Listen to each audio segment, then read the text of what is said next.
Okay, in this set of tutorials we're going to be covering control flow. And to control the sequence of execution in a program, it generally follows from top to bottom. So whatever you declare first, that's what gets executed first, so on and so forth. There are a few different ways that you can escape sort of out of this if you want to control the flow yourself rather than just going from top to bottom. The first way of doing it is to create a function, which is what we did in the last video. And the normal sequence flow, as you can see here, it's just, statement 1, statement 2, statement 3. Your set of braces right here, this is called the curly braces, opening and closing. Those say that this is going to be a multi-statement operation. There's going to be multiple statements inside of here. And so each of these statements, if you only have one, you don't actually need the braces, but it's generally considered best practice to add them in so you don't run into an error if you ever go back and edit the code. So we've seen statement 1, 2, 3. If we want to exit out of that or do something different, as we saw in the last video, we can make a call to the function like so, and it'll jump out and it'll start executing something else. So we can control it with a function is one way of getting around this problem. There is a, in doing this, whenever you, once we begin doing that, there's two little caveats to that. A function is a executable block of code, and you can reuse a function, so anytime you plan on doing something more than once, it's probably a good idea to go ahead and make that into a function. There's a statement in programming, it's called dry, don't repeat yourself. So once you've written a function, you should just use that function rather than continuously rewriting the same sequence of code. Anyway, there's two little caveats to that. The first is that the function should be well named, which means when you look at the name of a function, like in here it's calculate hours, it's not a mystery what that's doing. It's actually poorly named in this case, so I'm not actually calculating the hours. But it actually should be like calculate runtime would be a better name for it. So I just didn't follow my own advice, so you got me. But it should be clear what it does, and it should be restricted to only do what it is intended to do. So if you start adding in other logic from other stuff, like if you start adding in the, in this case, this isn't really long enough to really be a good example of it. But if you, for example, wanted to start assigning these hours to different or the time to different runners, you would probably want to create another function that does that, because by breaking it into individual functions you can see where the program is going wrong or which of the logic isn't working the way you think it should. If you store everything inside of one function, it can become very difficult to understand where exactly the code is starting to fail. So that's a caveat with that. The other way to control sequential flow, and if you do this, if you move code to a function as it did in the last example, that's called method extraction. And the second part, what it's called whenever you restrict code to what it's supposed to do, that's called componentization. Breaking it down only to the components that it needs so you can understand it. The other way C handles this is using a keyword called goto. And you declare goto, and then you make a label that corresponds to whatever you set goto to be equal to. So go to this part, and then you have a label called this part, and it'll jump to that part of the code. There's a huge list of reasons why you should never do this.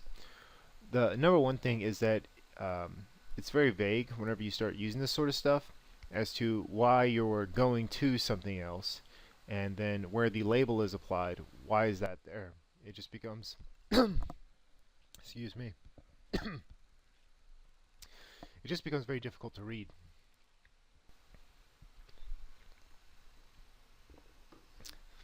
The second problem is that it promotes a lot of jumping around the code. So you start reading through the code, you get through 50 lines, and you see a goto. If you have multiple C files, now you're jumping back and forth between different C files, trying to find out where the label is for it. And the term for that is spaghetti code, because it's like looking at a bowl of spaghetti and trying to figure out, well, where does it start and where does it end? Well, you've got to really carefully follow the thread through. And the problem with this is that As the Zen Python states, code is written once and read 100 times. Your code should be clear and easy to read. If you have spaghetti code, it becomes very hard to maintain and update. It becomes very hard to debug if anything goes wrong. So, my simple rule, if you're ever thinking about using goto and label, don't. You are probably better off, well, using the method extraction is probably a better option, and there is almost any number of things you could do besides goto and label that will also help you out. And we'll be covering some of those a bit later. The second thing to control the flow, to use a control structure, is to test for the relationship between different variables. This uses the standard relational operators you should have seen in math. They're the exact same ones. So in this case, I'm asking if I have a variable called balance of bank account, I'm asking is it greater than bills to be paid? And then obviously if we got into the if-then statements, if it's true, then pay my bills. If not, then wait until I get more money. And so this is a very simple relationship check. It just sees how these two are related to each other. I made another HTML file which sort of shows you what they are. So this operator, that's the less than operator, it's a relational operator. That's the greater than. This one right here is less than or equal to. And a lot of textbooks, it's going to ask whether something should be inclusive, and this is making something inclusive, or exclusive, which is without the equal operator. When you test for the equality operators themselves, the double equals is equal to. And one common programming mistake a lot of people make is that a single equal sign, that this guy equals is an assignment operator. And this means assign the value of the R value to the L value. So assign whatever's on the right into the value of the L value. The double equal sign, this means, is an equality comparison. It means, is this equal to that? So it's very important that you understand how these are being used and what they mean. You're going to do it sooner or later. You're going to mean to use the double equals, and you're going to put a single equals, and then you'll remember back up, this is why it happened. So let's look at a few of these in action. So inside of here, I have my test values. And the first test value that I'm using this thing called include standard bool. A boolean value can either be true or it can be false. That's it. And C does not really understand that concept very well. Just like dealing with strings, the way C handles booleans is a bit weird if you're coming from a different programming language. The way C handles it is that the value true is anything greater than 0. So anything at all, if it's not equal to 0, it's going to say that is true. False, meanwhile, is 0. Using the standard bool header allows you to test for truth values with a single basic bit, or 2-bit rather, data type. 0 or 1 are the values. So the first thing, as we've seen before, is I have some function prototypes up at the top because I'm going to be testing out different operators. And I'm going to go ahead and indent this piece of code just so it's clear where it belongs. So first up, I have an integer x which equals to 2, and then an integer y which equals 3, and then I have an integer that's the test value, so I'm just declaring that in order to have a placeholder there. And my test value is equal to the result when C compares whether or not x is greater than y. Well, x is 2 and y is 3, so that's what it's going to test right there. And then it prints out the test value is equal to %d \n, and then it gets the test value and it places that into the variable. So in this case, the test value here is 2 greater than 3, and I'll use the C++ style comment here. Test value equals 0. So whenever you're asking if something is true or false, you're going to get back either a 0 or a 1 from C. Testing out the second time is x less than the value of y. And in this case, test value should equal 1. And here's one of the advantages of using the method extraction, is that I'm going to temporarily comment out these two function calls. So by doing that, I'm able to test just this one piece of code without having to run through and scroll up and down and look at the rest of the stuff. So I'll invoke my compiler, test value.c, oops, test value.exe, test value.c. It compiles it and then I'll run it.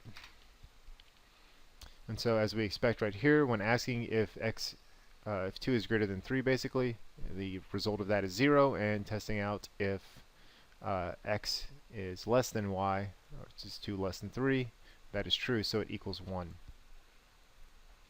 So that's how C understands true and false, and how it will return those values back to you. Oops, let me refresh that. Ciao.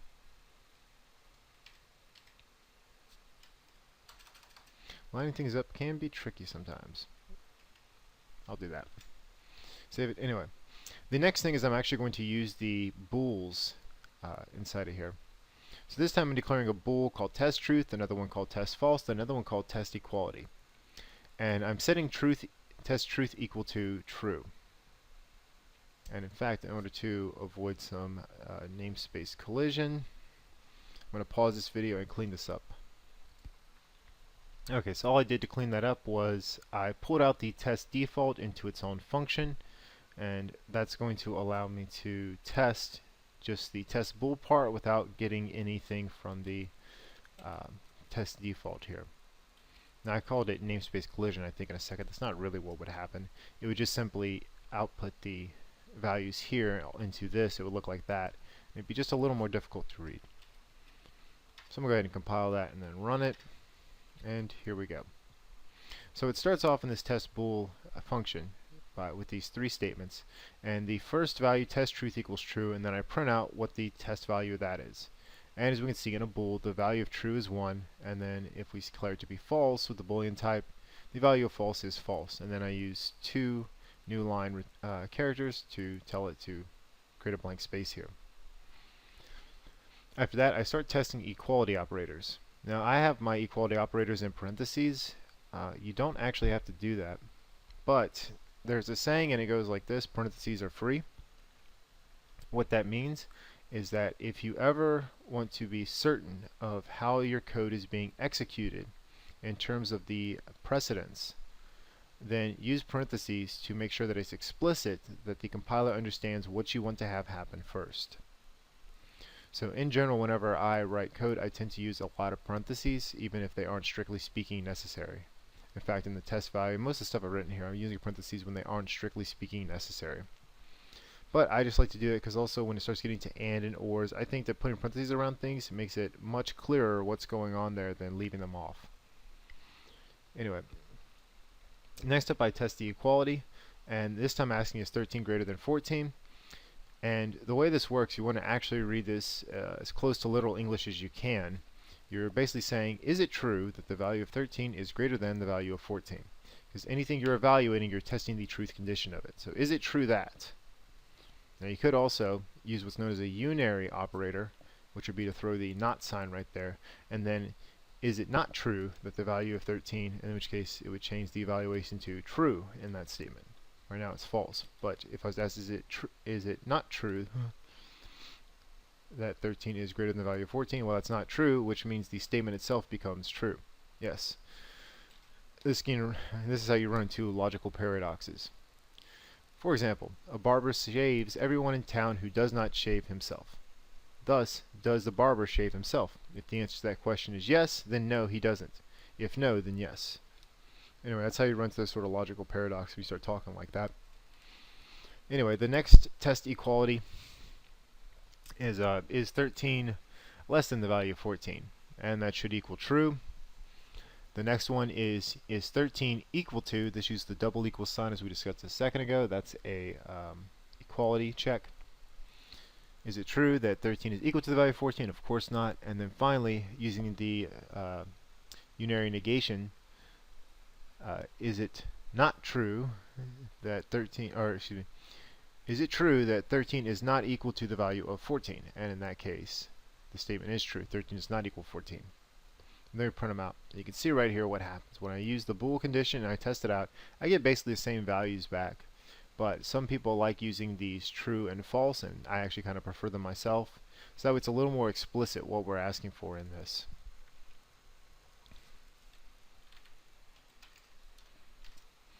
Alright, finally I have the test operators. The operators, blah blah blah.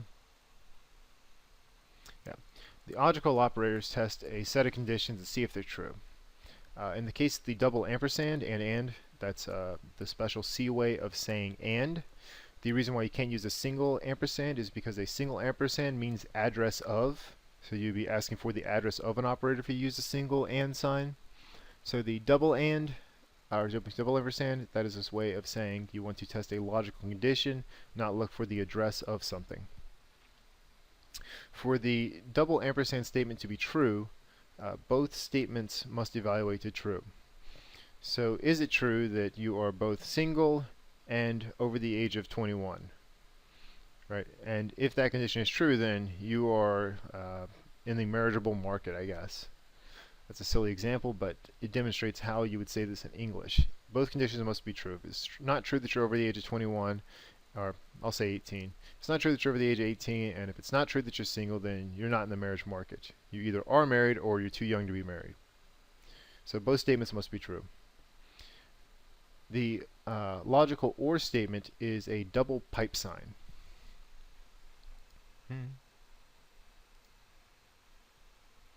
I thought I put these up here. Apparently not. It's this guy right down here.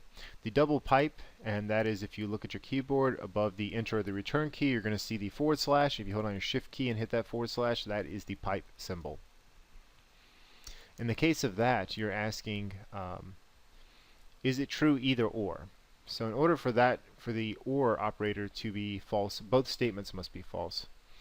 So if you are a boy or a girl over the age of 18 who is not married, you can be married. That or there is signifying it doesn't matter if it's a boy or a girl. And in the case of humans at least, it would be hard to imagine an or condition where that part wouldn't be true. Or some people are very binary in how they view politics. So either you're a hardcore Democrat or you're a Republican. There's no middle ground in that sort of a statement. The term for that is a false dichotomy. Unfortunately, that's how a lot of American politics works. To get on a soap opera for a second. Anyway, the OR condition there specifies one condition must be true or the other one. When you look at that in code and how that works, is we have the test and I declare these as bool types because I think it's just a little easier to read. And in this test and, I'm asking, is it true that 13 is greater than 14 and 4 does not equal 13? And whenever I run that, let me recompile and run it. If I hadn't stated so before on a Unix terminal and also even on the Windows command prompt, if you just tap the up arrow key, that will scroll you back through your last executed statement. If you use the down arrow key, it'll go back down. Alright.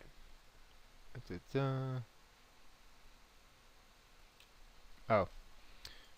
It's still in the process of saving. Hold on. Alright, and back. And going to recompile and run it. And now we see the test value of this first one. Is it true that 13 is both greater than 4 and also 4 is not equal to 13? That is true. In the second case, it is still true that 13 is greater than 14, but now I'm asking, is 4 equal to the value 13? And of course, that's false. Then I test out the OR condition, and here I write a little comment about the logical AND, as it's called, and it uses what's known as lazy evaluation, which means it doesn't evaluate both statements. If the left side statement is false, then necessarily the entire thing is false, so it stops right there evaluating what's going on. In the OR case, both sides of the statement have to be false in order for it to be true. So in the first test OR, is it true that 13 is not equal to 4 or that 5 does not equal 5? In this case, the left-hand statement, as soon as this evaluates to true, it stops evaluating from that point on because it already knows that it's true. Finally, I have an example where both statements are false. Is 13 equal to 4, or is 5 not equal to 5? And the output I get from that is 0. So that is the use of the logical operators. Now there is one other thing I put here, and that's the operator precedence, which goes from the highest precedence to the lowest precedence. The key thing here is what are known as unary operators, and those work on a single operand. So for example, if you use the ampersand, you're getting the address of something. If you use the exclamation, that's not. If it's by itself, it's saying to negate the entire sequence or to get the complement of a sequence. If you use the plus as a unary operator, then you're saying to turn everything into positive, and if you use the negative unary operator, then it converts everything to negative. Just like in traditional math, except for, the ampersand, the not equal to. Next up, you have your multiplication, division, and modulus operators. Then your plus and minus, so basic PEMDAS sort of stuff. These are the binary versions of it, which means it requires two operands. So so plus 6 plus 7, or 7 minus 5, so forth and so on. Those are binary because they have two operands they're acting upon. Then you have the relational operators, less than or equal to, greater than or equal to, and then greater than. Then you have your equality operators that get evaluated. Is something equal to something, or is it not equal to something? Then you have your logical operators, and, or, and then finally you have your assignment operator, equals. So before, and if you think about it, this sort of makes sense, at least on the last part, because before you can assign the value to something, you need to first evaluate everything else that's going on before you can know what that statement is to assign it to the left value. And then my key point again is that parentheses are free. If you're ever unclear on the order of operations, then add parentheses to make sure that it evaluates the way you think it should. So there's one other caveat inside of here. I guess I must have closed it, but I'll go ahead and reopen it. That's control flow.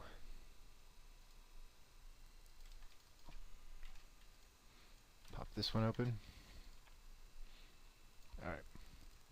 The last point here is character comparison. So you can compare characters inside of C, but the results you're going to get are going to be a bit weird because C doesn't really understand characters. It understands them as basically being special sort of integers, and the characters you input on your keyboard correspond to an ASCII number. And so this is a this typography thing. Oh, where is it? W3C. Alright, here's the ASCII character set. So each of these different ASCII characters, 32, 33, 34, those correspond to what you're entering on your keyboard. The first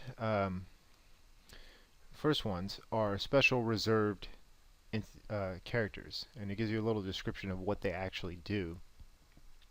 You don't need to worry about this, but those are reserved. But whenever you get into A, it actually equals 97 as an integer. B is 98, so forth and so on, and then these other ones have their own corresponding integers, their own corresponding integer values whenever you use them as a character rather than a sequence. So if you, for example, wanted to use the braces to display it rather than to actually have it evaluate as a set of braces, then you would need to either put in the ASCII character and convert it, or you would need to use the special escape sequence, which is the / key, and that'll tell it that you don't want to actually do something, you want to actually display something. So two ways of dealing with that. Where's my little cloud? Okay. So in order to demonstrate that, I have this character statements.c, very simple file, including the standard bool header. Then it has my int main, and I have a character. So char is how you declare something to be. Some people prefer chair instead of car. Chair because it's character, so, or care. Either which way, I usually say char, but to each their own. And this is the lowercase a, and it equals a. When you're this is something I talked about in the notes on one of the videos, but if you did this, if you say car RA equals this, these two things actually are not equal. With a double set of quoted strings, you've actually created an array right here. And it's an array with two places. It has first the character A, but then it has a special null terminator. And that inside of a character string is the 0. So whenever you're doing this, you are creating an actual array. And we'll get into arrays a little bit later. But do know that it's important that you use single quotes when you actually just want a character and you do not want an array of characters. When you're dealing with strings, they're double quoted because that is an array of characters, as you see in the printf function. This is returning an array of characters if you were to actually go look at it.